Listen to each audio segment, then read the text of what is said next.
Hello வணக்கம். வாங்க சின்னதாக ஒரு ரங்கோலி ஒன்று போடலாமா? சின்ன ரங்கோலி தான். மார்கழி மாதம்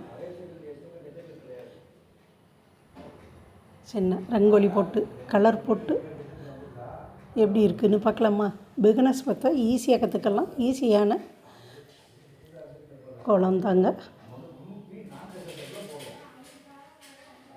பாருங்கள், போட்டு கலர் போட்டு பார்த்தா ரொம்ப சூப்பராக இருக்கும். நம்ம கிராமிய சமையல் சேனலை இதுவரை சப்ஸ்கிரைப் பண்ணாமல் இருந்தீங்கன்னா சப்ஸ்கிரைப் பண்ணிடுங்க. நன்றி, வணக்கம். வாங்க இப்போ பாருங்கள், கோலம் முடிந்தது எப்படி இருக்குதுன்னு பார்க்கலாமா?